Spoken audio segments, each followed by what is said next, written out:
Hey everybody, how you doing? And today, me and Caleb will be reviewing the second installment of Darth Maul, Son of Dathomir, and we're reviewing it on the Plo-Kool podcast. My name is Mike, and I have a YouTube channel called From a Certain Point of View, where I also do Star Wars reviews and interviews. I had an interview with Nick Joseph a couple of weeks ago, which was really fun. He's a great guy. But anyway, so here's the cover. And so Caleb, what do you think about this issue? I thought it was a fantastic issue, and if you want to see a review of issue number one, be sure to check out From a Certain Point of View. Mike's already done a great review of it, and Thank that'll you. kind of give you a background of what's going on in this issue.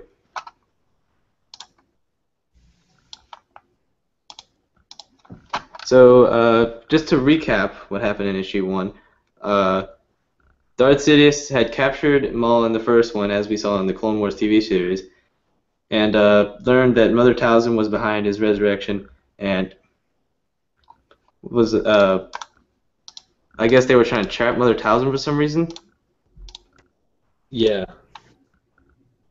because like Sidious was worried that her power would become equal to his, and that was like one of his only threats, really. right. So he let Maul escape. Maul himself thought he escaped like on his own free will because Mandalorians came in that were still loyal to him and helped him escape in the first issue. And then after they had escaped, they have this big fight with droids, and General Grievous almost runs like down Maul's forces, almost kills all of them. A lot of them were wiped out, and a lot of the droids were wiped out as well, though. And we do get to see Maul fight Grievous, and then they escape into space. And that was the end of the first issue. Now, Mike, would you like to start off the second issue? Yeah, sure, thanks. And also, just one other thing is, like you and I were talking about before, Caleb, uh, Grievous admitted, even though he wiped out a bunch of Mandalorian warriors, Darth Maul super commandos with his droid army, he said that his droid army was kind of pushed over to the edge as well. But like we were talking about before, droids are much more easy to replace than Mandalorian warriors who are real people and have to be trained and whatnot. Droids, you just keep pumping them out, making them on the assembly line. But yeah, so at the very beginning of this issue, we see Darth Maul kind of meditating and trying to channel Mother Talzin, and eventually he reaches her. And one thing that we still are not 100% sure yet is Mother Talzin Darth Maul's biological mother, or is it just kind of like a title that she's given, because of her role in Dathomir? Like, is it like a clan relationship type of thing, or is she indeed his biological mother? We still haven't really received a clear-cut answer on that. So, in the comments section below, anyone who's watching now or in the future, tell us what you think about that. Maybe that'll be elaborated upon in a future issue, hopefully. Well, do you think that Mother Talzin is Maul's actual biological mother, Caleb? No, I think that what happened to Savage kind of happened to Darth Maul just a long time ago. Sidious was searching for an apprentice, and I guess he felt that the Force was strong with Dathomir, and he went to Mother Talzin, and he had her make him an apprentice, sort of like Savage was made, Yeah, that's a good by point. manipulating one of the Night Brothers that was already pre-existing, but who knows how they got there. They might just be mates for the witches. Yeah, and then there's also on the second page, Maul. We see him like in a very vulnerable state, because he's seeking guidance. He's like going through a very tough time right now, and even though he is like a menacing and you know a villain, he definitely does kind of have like I'm gonna say, he's just not very confident after that loss that he took during the first issue, because he says to Mother Talzin, "You will meet me there, Mother." Kind of like very unlike Maul. He seems like very insecure and timid almost. And then Mother Talzin says, "I will not." Dot dot dot. So, and he has like this very um, troubled, face, like, and he's like reaching his hand out, and Mother Talzin just disappeared, and there's just a bunch of smoke around him. So it's interesting because Maul has definitely, even though he was really cool in Phantom Menace, I love Darth Maul in Phantom Menace. He's like one of the coolest villains ever. But the Clone Wars and now this comic book have definitely made him more of like a three-dimensional villain. He's a much more complicated character now as opposed to what we knew him for like 10 years, 10, 12 years. We just thought of him as like, basically like a deadly weapon, but now we see he's kind of like a very complicated character that has all these emotions and whatnot. So I think that's definitely cool. Anything you want to say about that? Oh, whenever he was talking to Mother Townsend, his reactions seemed almost childlike to me. Exactly. So that might kind of reinforce the whole idea that Mother Talzin might be his actual biological mother, because something that I discussed in my first review for the first issue is that Dooku said to Grievous, because Grievous said something like, "How do you know that if we go after Maul, that Talzin will, try to help him?" And then, well, no, that wasn't it. But basically, Dooku said to Grievous, like, he will do what any child will do, like he'll cry for help. So like just this dialogue and stuff. Whenever writers write, most of the stuff that they put in writing, it has like a lot of significance. Like it's not like they just throw it out there. So I think all these little bits of dialogue are supposed to be insinuating that that might actually be his real mother. But and then also what's really cool, what me and Caleb were talking about before we started the hangout, is that Ord Mantell, which was name dropped in Empire Strikes Back when Leia was trying to persuade Han to stay on Hoth, um, is used in this issue, and that's really cool. Whenever we get like a original trilogy, something that was referred to in the original trilogy, and it's expanded upon, in a other source of media. Um, so yeah, anything you want to say about that, Caleb? Yeah, Ord Mantel's actually a major plot point in this because Maul was going to return to Dathomir, but Mother Talzin, like Mike said, instructs him to rather go to Ord Mantell and meet up with the Pikes and the Black Sun, right? Yeah, And kind of gather his forces because there was a big fight ensuing. And then she sends some Night Brothers there, but as me and Mike were saying before we started this hangout, how did the Night Brothers get there? It's not like Mother Talzin is one to have ships just sitting around to use. yeah, it's definitely a good point. I don't know. I don't know if she conjured it up with some black magic. I don't. Maybe they had one lying around. Well, we know that the Night Sisters kind of terrain was just completely destroyed in the massacre episode by Grievous and the CIS. I guess the Night Brothers area might have remained intact, or at least it wasn't as barely damaged. So I guess it's possible it could be their ship. But from what we saw in the Savage episodes before, he received the magical dark magic enhancements and became Dooku's apprentice. They did kind of seem like they were a very primitive race and that they might not have a spaceship in their possession, but who knows? So yeah, something else we wanted to talk about was that we finally got to see Saxon's face, and that's the female Mandalorian warrior. So that was pretty cool. Um, it seems like she kind of replaced Bo-Katan, as being like the female Mandalorian warrior in the storyline. And it's really cool. What we were also talking about was it seems like there are actually some Black Sun members that have kind of embraced the Mandalorian warrior culture and have Mandalorian armor. And they kind of their armor to me remind me of Savage's colors. I don't know if that kind of ringed anyone else, or am I the only one that saw that? But it just reminded me of Savage, although it could just be the what is it, Zabrak look, because there are yellow, orange, and reddish colored Zabraks running around in the Night Brothers.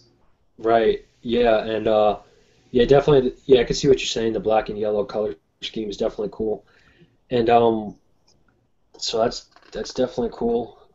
And Brother Viscus, who was the kind of like the leader from what we could tell of the Night Brother clan. He was in the episodes where Asajj was seeking out a Night Brother to be her apprentice. For the whole Dooku scandal or plot against him, and it was really cool to see him back because I really loved those episodes where we first met Savage. You know, in season three they were great, and it just reminded me of that. And it was really cool to see him come back, and just makes it feel like it just reminds you how this was originally supposed to be like a Clone Wars episode and not a comic book. So it was really cool. And what'd you think about Viscus's return? Also, whenever I first saw Viscus illustrated, I knew exactly who that was, and it's obvious that the other Night Brothers do have respect for him, because the only way Anakin gets them to stop attacking is by holding him hostage with the lightsaber pretty much in front of his neck. Right. Um, what do you think about the Mandalorian armor design that the artist went with here? Like, it's definitely a lot different. Well, not a lot different, but different enough from what we saw in the Clone Wars cartoon. I think it's just to show that these are not Death Watch anymore. These are kind of just Maul's own forces to use at his own will, and they have earned respect for him since he did defeat Pre Vizsla, and they are all about honor. And I think that having the yellow visor on some of them, that looked really awesome. Yeah, it definitely. This is just my opinion, but doesn't look exactly alike. But it kind of reminds me of like Spartan armor a little bit. Like it kind of just it seems like a hybrid of like traditional Mandalorian armor and like Spartan armor from Halo. I think it looks really cool. And then like we were talking about before, they have like that whole victory or death chant, which was really cool. What Yeah, I think that chant is really fits the Mandalorian way. Yeah, and Maul's kind of like mustering up his troops and boosting morale and whatnot, and is really cool. And then something else kind of messed up is that like Viscus kind of arrives like literally like a minute before like the bloodshed occurs, and Maul says, "Brother Viscus, there's no time for a briefing. Take your Night Brothers to my command center and wait for my word." So like Viscus basically shows up, and then, stuff starts blowing up, and Viscus has to like start fighting right away. He doesn't really have any time to warm up or anything. So yeah, and then on the next page, I think that General Grievous's super tactical droid's name is Tezuka because we see this in this panel, this box right here. It says infantry deployed, sir. That's what the super tactical droid says. And then Grievous says, "Good, Tezuka. We have them on the run." So, I mean, normally, well, I guess Kalani, started that precedent maybe where a droid has like a name instead of just like a random number or something like that. Yeah, I think that's. I think rather maybe the droids are given names just to like for the admiral or whoever's in command just to not have to remember their numbers. Right. And yeah, because I'm trying to think like what were the names for some of the tactical droids, like just the regular original ones.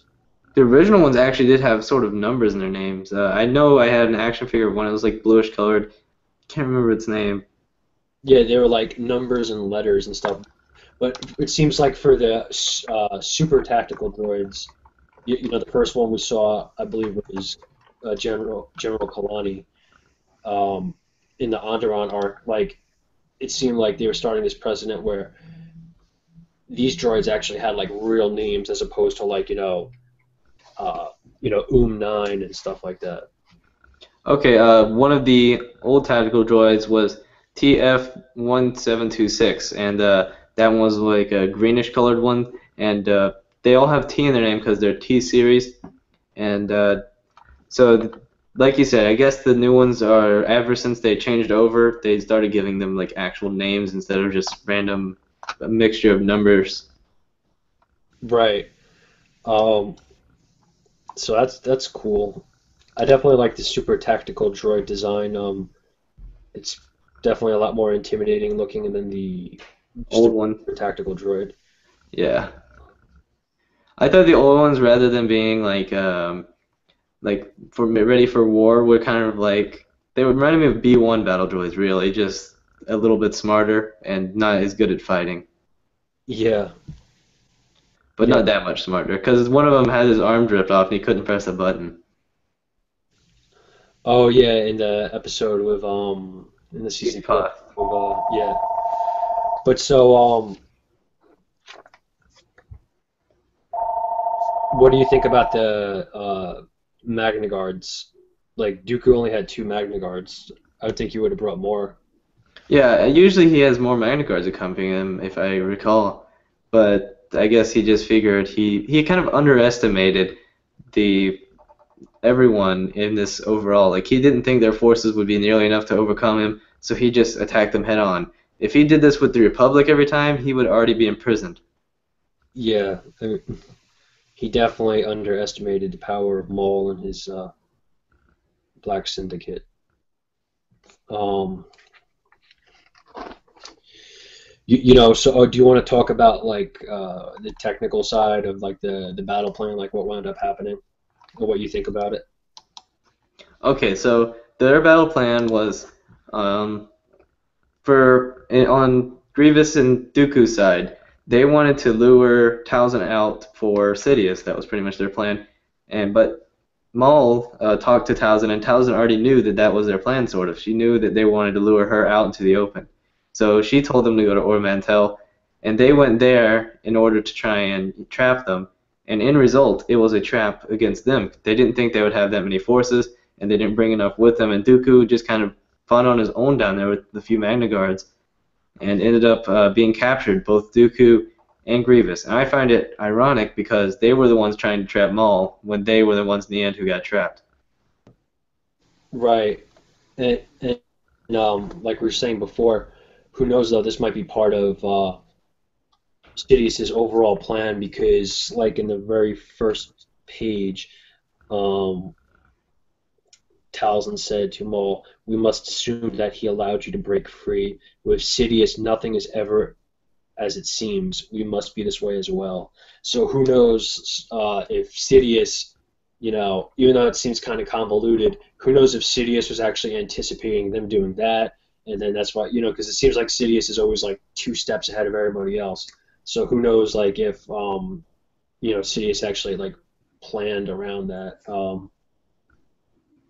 May, Another thing I felt that was like really was Grievous's character like represented it properly was whenever he deactivated the droids, because he would rather deactivate the droids and kill a few more of them instead of killing a few more of them instead of fighting to the death. He's not one to fight to the death usually. He'd rather survive.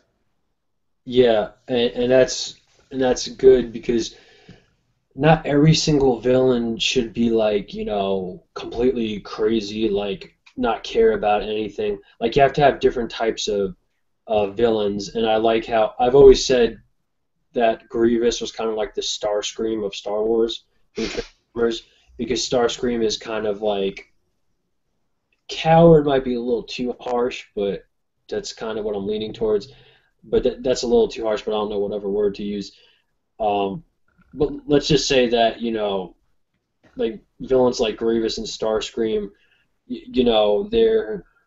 they think like there's always tomorrow. Like they don't really put like their warrior pride like they don't value it as much as like let's say like Maul, who I mean Maul could have tried to run away after Sidious killed Savage. That's definitely what Grievous would have tried to do. But Maul was basically like, "Oh no, you killed my brother. Like I'm going after you. I'm taking out the dark saber now. I don't care who you are. You killed my brother. You're going down." So it's always good to have different types of villains because if it was always the same kind of villain, then that would get kind of old. It's different. It's just different personalities and incentives and whatnot. So even though I don't really mind Grievous kind of being a cowardly villain because it's just good to have different types of villains. It makes for a more interesting story. I agree. I think it's great to have a variety of different villains in order for our characters to interact with, because the interactions would be pretty much bland and the exact same every time if we didn't get different types of villains. Right. Exactly. So how cool was it to see the Night Brothers fight Dooku?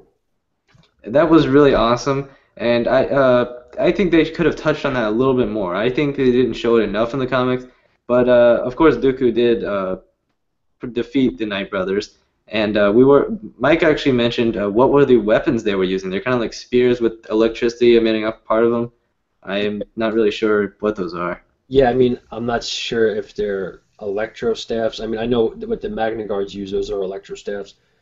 I don't know if, these are kind of like a different branch of electro staffs or whatnot, but it was definitely good. Like, I'm glad they went with this weapon instead of just having them use like spears. That would have been kind of like joke. So it's definitely good that they went with this.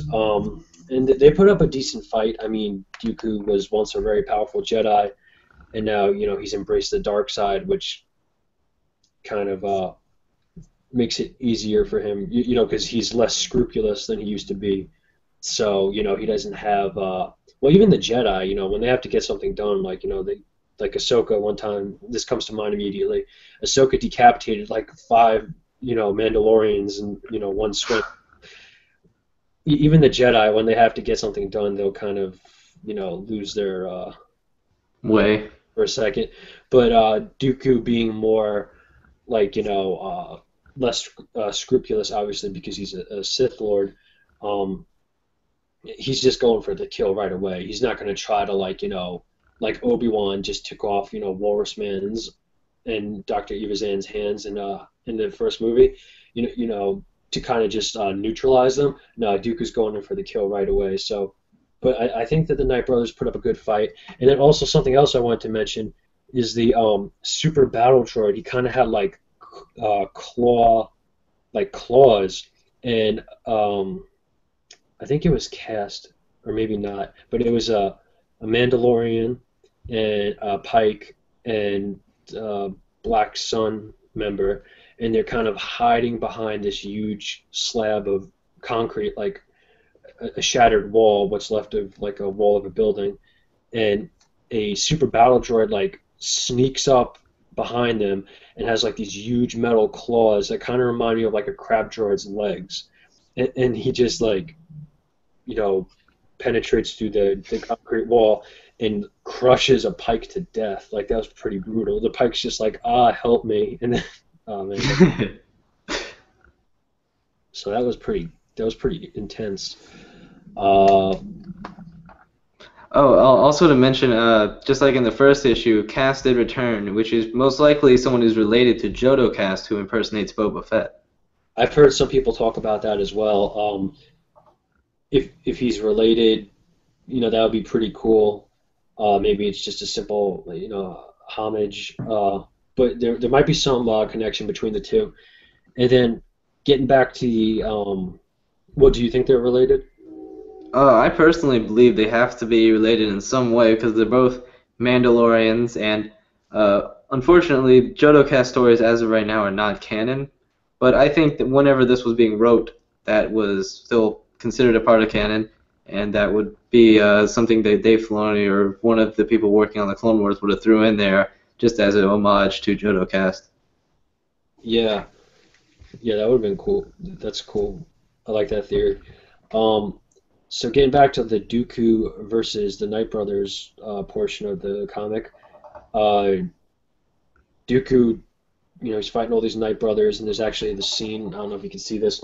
Dooku cuts off the arms of a Knight Brother. That was pretty brutal. And then just Dooku does what he does. He force lightnings all of them. But then Viscus like jumps out of nowhere, and he's like, "Now you die." He's about to get Dooku. Pretty much like jumps like this and is like about to stab him. Yeah, I mean you gotta give credit where credit's due. I mean Viscus, he's a fierce warrior, but he's going up against a force sensitive being, so you definitely gotta respect that. He's going toe to toe with him. Oh, and what about Maybe if he didn't yell "Now you die," he would have snuck attack him. But no, he yelled "Now you die," and that might have gave it away. kind of lost the element of surprise with doing that? His warrior pride got in the way. Um, oh yeah, and then also while this is going on simultaneously, Maul has just boarded. I don't know if it was an invisible hand, but he boards Grievous's ship, and basically he says, Maul's like, one warning, disconnect the droid's command signal, and then he force pushes all of the droids that are protecting Grievous, and then he he tackles Grievous like in the torso. And that's pretty awesome. I mean, this is something that like I'm sure all of us always wanted to see and thought about it at some point is like what would happen if Maul, the villain from the first prequel, fought Grievous, the villain from the third prequel. It's really cool. Well, I think Maul would win easily just because he is force sensitive, and while Grievous is not. Right, yeah. And then Maul's like, or do both, it matters not to me. In other words, like, die or disconnect the droids. And like we were talking about before, like Maul literally has like Grievous, like, he could decapitate him like right away, but obviously it's not part of his overall plan. And we were talking about how like obviously we know Maul's not going to decapitate Grievous because this takes place before Revenge of the Sith. Uh, so obviously he can't do that because we know Obi-Wan kills Grievous in Revenge of the Sith. But it's definitely cool to see this, um, and it just kind of reminded me of like in like the James Bond movies or any type of movie where you know like James Bond's like tied up to like the table and there's like a laser that's slowly reaching towards him and it's gonna like slice him in half and then the villain leaves. It's like you this overly complicated like death trap. It's like just kill him there, just shoot him in the head there. Like why are you setting up this like convoluted death? Like just And get why not stay there and watch it? I mean, after all this time he went through to capture him, I yeah think he would enjoy their pain, really. I know that's kind of weird. Some people are sadistic, though. yeah. I mean, but nevertheless, this was a really great issue, and I really love the series because you know Grievous and Maul and Dooku, in my opinion, were really all Well, to put it underutilized. accurately. They're definitely underutilized. We didn't get to see enough of them, so it's really great to kind of, especially just take all these villains that were really cool, especially Maul and Grievous, and just flesh him out more. Like Maul, we see another side of him that we didn't see in the movies, and Grievous, we get to see him kind of be like a do his thing, like he's like a great general, not good enough to capture Maul, but and then at one point all the droids are surrounding because what we've learned time and time again is that droids have strength in numbers. A few at a time is nothing, but they're overwhelming. Their power comes in numbers. Like when we saw in season 3 of the Clone Wars, Captain Keeley and Jedi Master Amagun died. Um, yeah, they were both. You got a Jedi Knight or a Jedi Master. I'm not sure what his rank was, and like a really awesome clone who's he's a captain. Obviously, he's highly skilled, and they got killed by droids, which at some points the droids get sliced like butter like a joke, but depending on like how many there are and how long you've been fighting, they sometimes they do win, and And Keeley was the one of the highest ranking clones there could be. I think Captain is much higher than most of the clone rankings, and also he had some regular clones with him, but they all died off pretty quickly. yeah. I think the only thing really missing from this issue now that I'm looking at it, I don't think there was any Droidicas in this issue. Do you remember any Droidicas being in here? No, I don't believe there was, but I'm assuming that maybe Grievous didn't have Droidicas with him because they're more expensive. But I always wondered that myself. Why didn't the Separatists just overproduce them? Because it seems like if you had a mass army of Droidicas, you'd be pretty much unstoppable. Yeah, basically like Droidicas and a few Magna Guards and some commando droids, and you'd be good. I mean, Yeah. I don't know why they kept producing B1s though. B1s just seemed sort of useless after the Jedi started. A Jedi could take out an almost an entire army of B1s. yeah, pretty much. I mean, like we saw in Revenge of the Sith in the elevator, there was like at least a dozen battle droids in the elevator, but Obi-Wan and Anakin like, took them out in like 3 seconds. But so the Black Sun members and uh, Maul's super commandos are basically, they're surrounded by droids, and they think it's the end for them. And I don't know if it's cast, but one of them said, "You fought hard, man. It's been an honor." And then, the power gets shut off, just like in at the end of Phantom Menace. And then the guy's like, the command signal just went dead, tear them apart, and they just start just ripping apart all the droids because they're, shut down. So victory for them, and then we get back to Dooku, and Dooku's fighting Viscous, and they got some dialogue going on, talking trash back and forth. Dooku's like, "You are from." Viscous says, "You are formidable, Count. This will be a victory well earned." And then Dooku comes off pretty harsh, saying, he's gonna destroy Maul and Talzin, and he's gonna say that your people will be but a memory. And Viscous is about to get killed, but then all of a sudden, Black Syndicate comes and they say that's far enough, Dooku, and see Dooku's like, uh oh, so he's in trouble now, and then immediately, we get like a later box, later dot dot dot, and it kind of transitions like to maybe a couple of hours after the battle, or maybe right after, and Maul's reporting to Tals, and he's saying, "It's done, Mother." And then, you know, they've captured Grievous and Dooku. So those are two of Sidious's, like, main guys that are helping him carry out his plan. So obviously we know the war can't continue if Grievous and Dooku are both gone, and that would not be This good would for have been a Sidious. great time for the Republic to make their move. Yeah, yeah, definitely would have. I mean, so obviously Sidious is going to intervene because without Dooku and Grievous, he basically just has a bunch of droids and the Separatist Council, but Dooku and Grievous call the shots. So if Sidious wants to continue his emergency power struggle, he basically creates crisis after crisis to gain emergency power. Going from just a senator to then chancellor, and then he gets emergency powers as chancellor, and then so if he wants to continue that, he's going to have to rescue his guys. So what do you think? What are you anticipating from the next issue? From the next issue, I'm believing that the Separatists are going to make their move, and I think that they're probably going to try and free Count Dooku and Grievous. And as you can tell on the cover, something's going to happen between Dooku and Maul, because they're face to face in the cover, right? Right. Yes, they are, and hopefully we get a good fight between those two. I'm definitely glad that you know Dooku and Maul are interacting, that we're getting some source of media, because I don't know about you, but after I saw season five, I mean, those are my favorite Clone Wars episodes, the Night Brothers arc. But Agreed. Those are like some of the best Clone Wars episodes.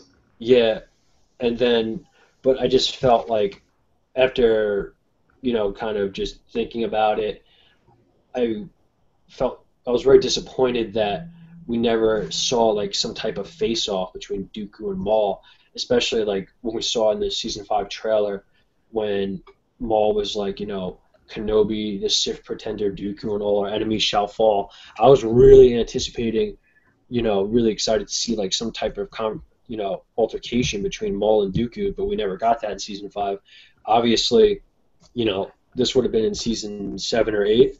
Obviously, we were supposed to get that eventually, and that Dooku wasn't even in the season 5 official release because the episodes he was in actually got cut, right? uh, The who? ones where he was with Padme, those were originally season 5. Oh, Clovis. Yeah, the Clovis arc. Right. Yeah, that was supposed to be part of season five, but it was cut. Yeah, I don't remember seeing Dooku at all in season 5 now that I think about it. yeah. I don't. He wasn't in. He wasn't in Onderon.